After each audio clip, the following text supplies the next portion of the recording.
Hello and welcome live from New Delhi. You're watching DD India Live, India's voice to the world.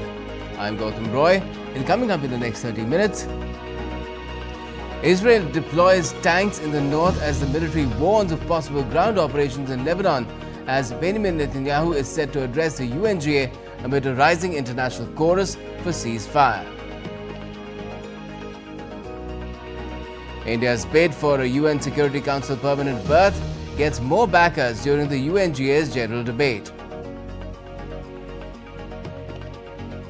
Japan is set to get a new Prime Minister. Former Defense Minister Shigeru Ishiba wins the ruling party's leadership contest, calls for the need to end deflation.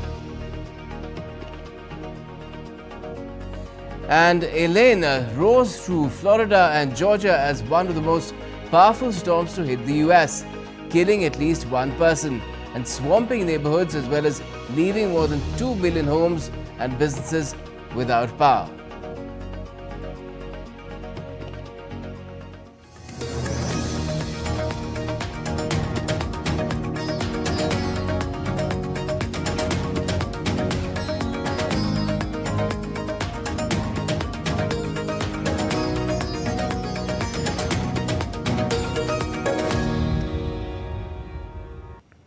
Well, first up, the Israeli military has hit Hezbollah facilities in southern Lebanon on Friday. Israeli forces released a video which showed multiple airstrikes on Hezbollah infrastructure at various spots. The Israeli military said that it has destroyed a launcher that was used to fire rockets on Haifa. The military also struck a Hezbollah terrorist area in Breadleaf. Meanwhile, multiple Israeli tanks and armored vehicles were seen in the country's north on Friday to perhaps assist any possible cross-border ground operation in Lebanon.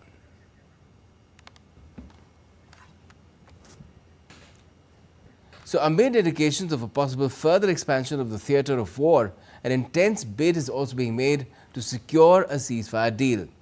Israel has hinted at possible progress in negotiations, while international efforts continue to push for a truce. Here's the latest on the ongoing situation. Israel and Lebanon conflict. Israeli Prime Minister Benjamin Netanyahu has hinted at a possible ceasefire with Lebanon in the coming days. On Friday, Netanyahu confirmed that Israeli teams had engaged in discussions about US ceasefire proposals with Lebanon, with further talks scheduled. He expressed appreciation for US efforts in facilitating these negotiations. In a statement, he said, "Our teams met to discuss the US initiative and how we can advance the shared goal of returning people safely to their homes. We will continue those discussions in coming days." However, earlier Israeli Prime Minister Benjamin Netanyahu on Thursday had asked the Israeli troops to continue fighting with full force in Lebanon. Israeli Foreign Minister Israel Katz too said there would be no ceasefire in the north, where Israeli jets have been carrying out the heaviest bombardment against the Iranian-backed Hezbollah movement in decades. Meanwhile, Lebanon's Foreign Minister Abdullah Abu Habib renewed his call for a ceasefire between Israel and Hezbollah. On Thursday, he warned that Lebanon is facing a crisis that threatens its very existence as the conflict escalates. And we reiterate today our call for a ceasefire on all fronts so that it will be an opportunity and a prerequisite towards the full-fledged implementation of Resolution 1701 of the United Nations Security Council, which has been effective in establishing a relative degree of stability in the south of Lebanon since the end of the July War of 2006, up until 7th October 2023.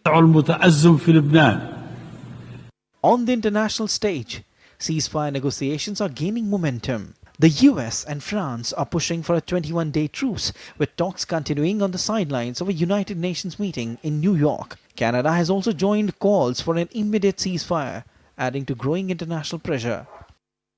The escalation of tensions that we see today is devastating. We demand that all parties do what is possible to protect the civilian population and to allow humanitarian aid to reach those who need it. I'll be clear, we must reach a ceasefire now.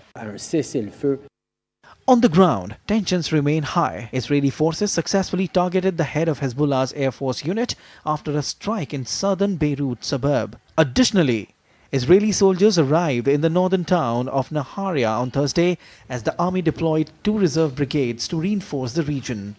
Bureau Report, TT India. Meanwhile, Israeli Prime Minister Benjamin Netanyahu will address the UN General Assembly along with family members of the hostages who were kidnapped by the Hamas and held in Gaza on Friday. Netanyahu's speech is expected to focus on the ongoing conflicts in Gaza and Lebanon and the future trajectory of the two amid growing international pressure on Israel to strike a ceasefire deal with both the Hamas and the Hezbollah. Now, India has stressed upon the need for urgent reforms to make the United Nations Security Council more representative, efficient, democratic and accountable. Speaking at the UNSC Open Debate on Leadership for Peace, Tanmay Lal, Secretary West in the Ministry of External Affairs, also said that the world is grappling with devastating armed conflicts and the current multilateral response is inadequate, failing to prevent or resolve these conflicts.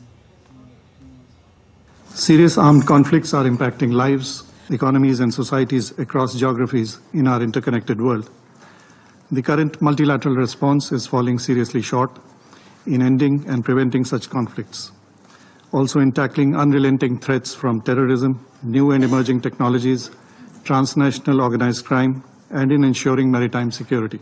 The UN Security Council has to become representative, transparent, efficient, effective, democratic and accountable. And India's bid for a permanent UNSC seat is getting more endorsements.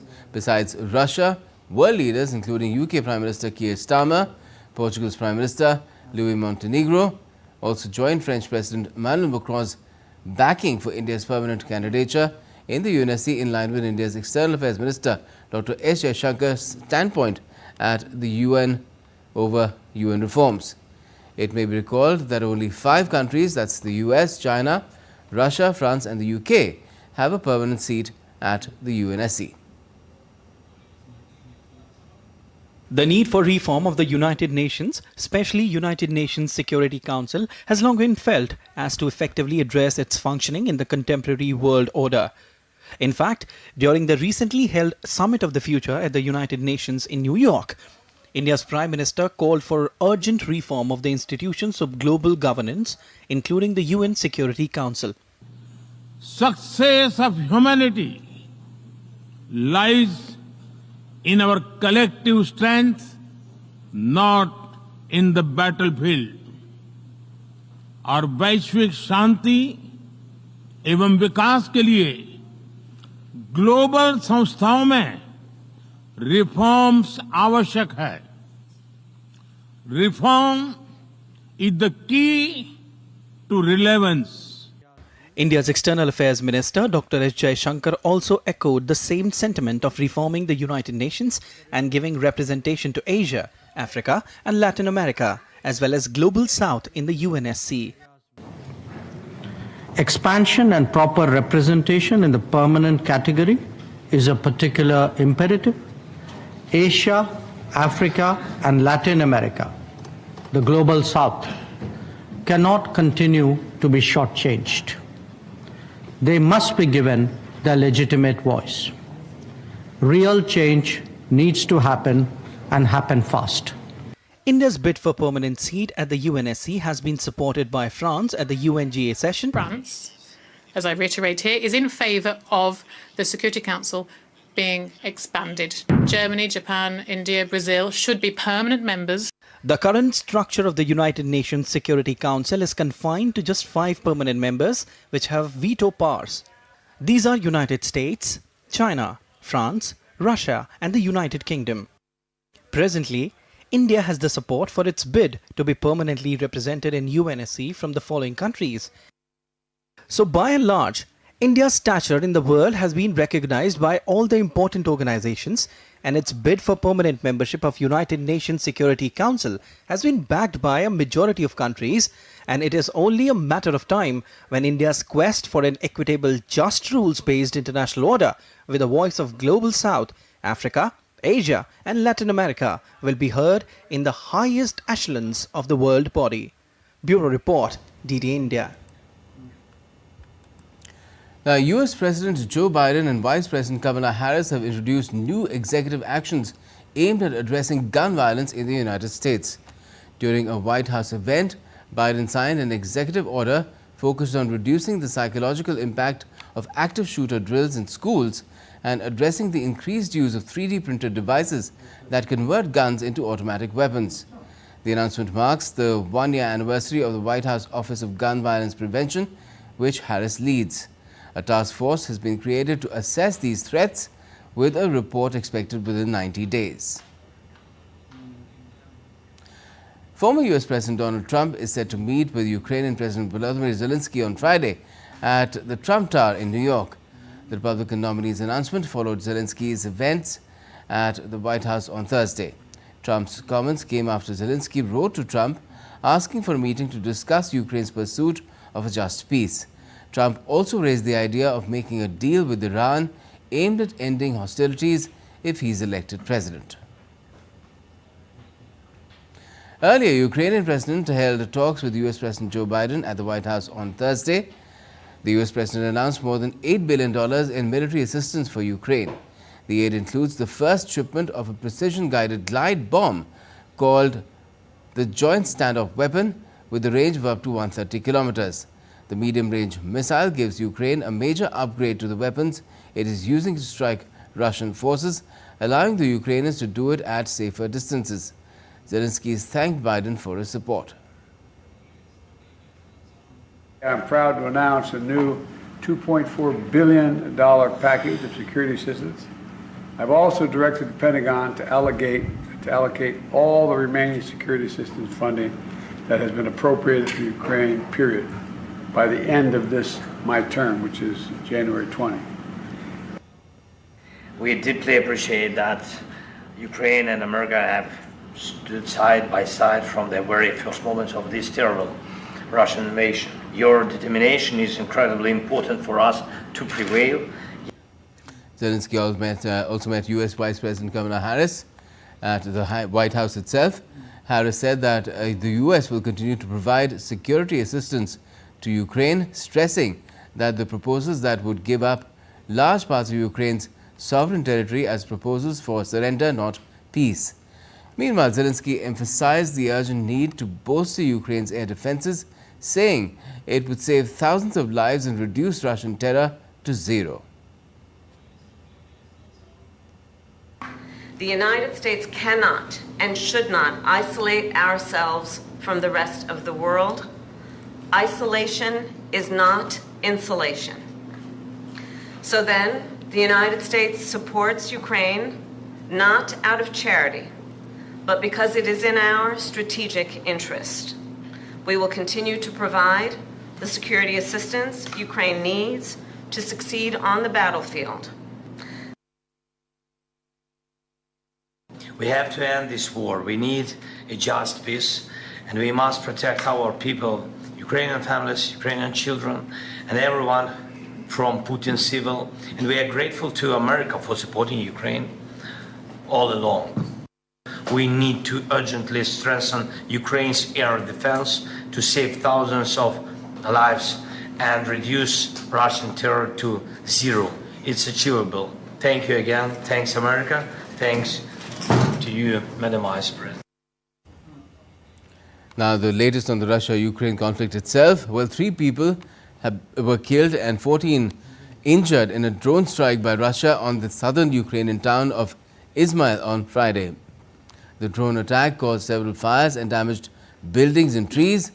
Rescue workers tried to control the blaze caused by the strike. Meanwhile, a 5-story building was struck by a Russian missile in the central Ukrainian city of Kryvyi Rih. 1 person died and 5 others have been injured. The missile damaged 23 private homes, 3 apartment blocks and an educational facility. Several people are feared to still be buried under the rubble. The U.S. Defense Department on Thursday said that a Chinese submarine sank earlier this year. The sunk sub is China's first-in-class nuclear-powered attack submarine and was found alongside a pier between May and June. Satellite images showed the shipyard where the submarine was docked. Commenting on condition of anonymity, U.S. officials said that China would try to conceal facts. The incident marks a major setback for China as it plans to expand its military capabilities. And still to come on DD India Live. India has jumped 42 spots in 9 years and now ranks 39th in the Global Innovation Index 2024.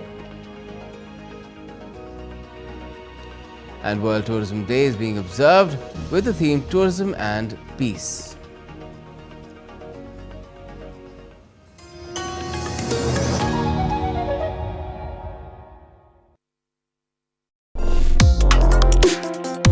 Complex issues, hidden agendas, twists and turns, strategic games.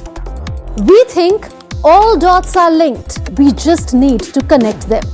Join me every week as I connect the dots to unravel hidden designs in statecraft, mysteries, and decode issues that matter to you. Watch Connecting the Dots with me at these times on DD India.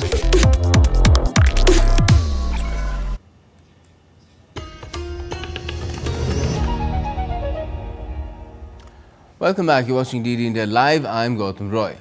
Now, Japan's incoming Prime Minister Shigeru Ishiba held a press conference after winning the leadership of the ruling Liberal Democratic Party. While speaking to the media, Ishiba said that the country needs to come out of deflation, adding that more effective methods will be explored to lower the impact of rising cost of living with focus on wage growth. An immediate impact of Ishiba's win as LDP's new leader was a buoyant yen, trying to recover from previous losses. Myanmar's ruling military made an unexpected outreach on Thursday, urging its armed opponents to abandon terrorism and participate in a general election next year. The call comes as the military battles a civil war against the People's Defense Forces and ethnic minority rebel groups. This marks the military's first olive branch since the 2021 coup, despite its previous refusal to engage in dialogue with groups it labels as terrorists. However, Myanmar's shadow National Unity government quickly rejected the offer, refusing to disband its armed affiliates or end their rebellion. Now, on World Tourism Day 2024, India celebrated its diverse and thriving tourism sector in New Delhi with a focus on peace, sustainability and rural empowerment. Leaders unveiled key initiatives to boost tourism in India. Here's a report. On the occasion of World Tourism Day, Vice President of India Jagdeep Dhankar inaugurated the event, joined by Civil Aviation Minister Kinjarapu Ram Mohan Naidu and Tourism Minister Gajendra Singh Shekhawat. The leaders spoke about India's strides in tourism, highlighting how the sector fosters cultural exchange and global peace. The Vice President declared tourism a key driver of India's economic growth, emphasizing its potential to promote international goodwill. On the occasion of World Tourism Day, and it is very significant for the entire planet because it connects those bonds of humanity which are much needed at the moment. My greetings. This is an event to celebrate the profound impact of tourism on global economic development, social progress and cultural exchange. Transformation that has taken place in last decade by doubling the number of airports, having world-class infrastructure of connectivity, railroad, various facets of it, highways, express highways that match the best in the world. Minister of Tourism lauded the government's decade-long efforts to reform tourism. Significant investments were made to upgrade transportation infrastructure, including the incredible India 2.0 campaign and the introduction of e-visa facilities, which are attracting more international visitors. Ecotourism and sustainable practices have also been prioritized. Tourism is the sector which connects us all and bridges out the gaps between the cultures and the nations.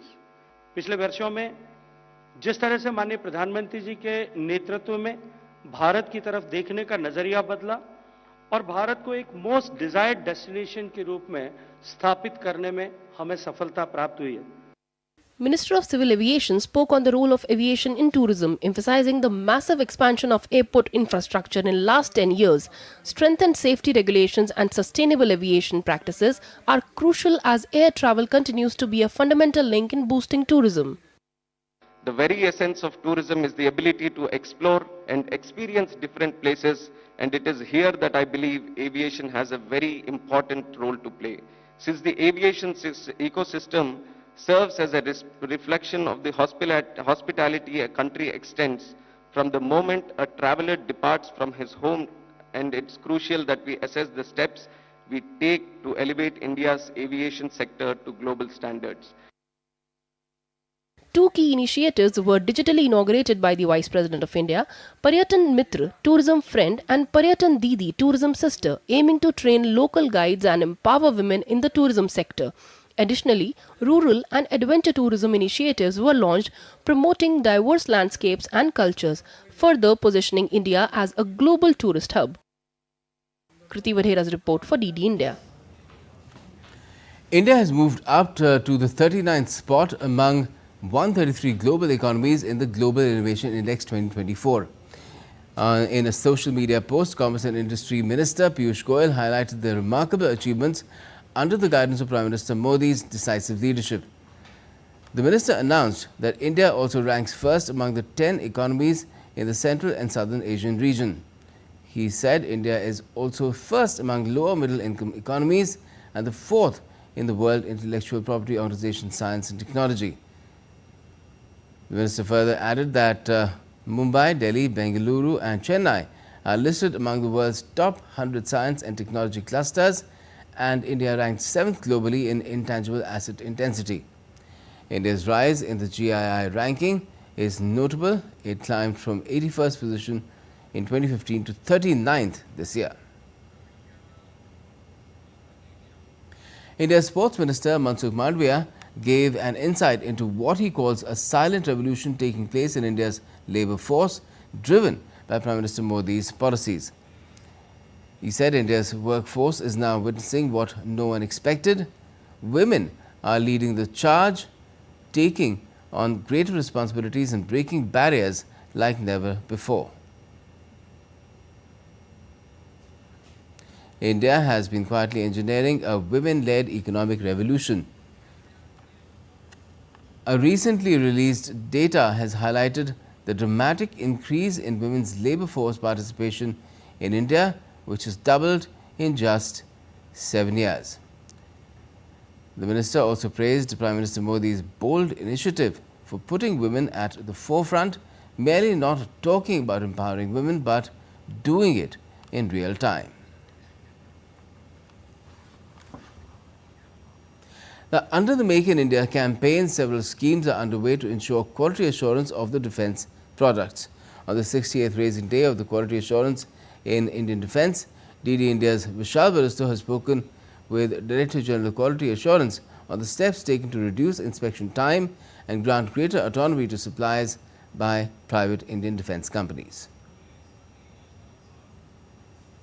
India is focusing on Make in India campaign as far as armed forces are concerned, and we are now exporting the equipments to 90 countries, and this is the ultimate all-terrain off-roader. This is called the Specialist Mobility Vehicle SMV 1200. But this is not the only one that has been put on display here. Today we are celebrating the 68th anniversary of the DGQA Day, and I have with me the DG. Let's talk to him and find out. DGQA is a premier quality assurance organization of the Ministry of Defence. We are focusing on giving a quality product, quality and a reliable product to the armed forces. Now, I would also like to ask you, when we talk about India's new position, transition from importer to exporter. Yeah. So how many countries, I'm told 90 countries, so how many products are, like if some of them are here, we are also exporting them? Yeah, presently the exports are mainly concentrated on the support services like vehicles and other things. Regarding the arms and ammunition are exported to the various other countries like Bangladesh and other Sri Lanka and so many other countries. Now talking about this logistics rough terrain vehicle. Now when we are making in India, so how much revenue are we saving today, because foreign currency is very important? Yeah, definitely, because if we look at it, the products which indigenously being made, when you go for an import, almost the cost of the products is 3 to 4 times it comes. So now with the indigenization of the products and innovative products which is coming within the country, so definitely the cost has come down to at least 1/3 or 1/4 it has come down. So there you heard from the DGQA, India is now competing with the international market. The large companies from India, they are competing in the international market, and this is a very good news as far as the Make in India campaign is concerned. With cameraman Sanjeev in Delhi, this is Vishal Baristo for DD India. Now, people in the U.S. state of Florida are facing catastrophic and unsurvivable conditions after Hurricane Helene made landfall in Florida's Big Bend region on Thursday late night. Wind speeds of 225 kilometers per hour makes it one of the most powerful storms to hit the U.S. The storm has caused power outages for nearly 2 million customers, affecting over 350,000 homes. As the storm intensified, torrential rain resulted in flooding roads in several areas and shut down airports across Florida. The hurricane has caused one fatality, but more are feared. Officials have urged residents across Florida to take all initiatives to save themselves. That's all we have for this edition of DD India Live, but let us know your thoughts on the news of the day. And for those on the go, you can get all the latest news from DD India's mobile app. It's available on both Android and iOS. You can download the app now by scanning the QR code on the screen. And we'll be back with more news as it breaks here on DD India. I'm Gautam Roy, and from all of us here in Delhi, thanks for watching DD India Live.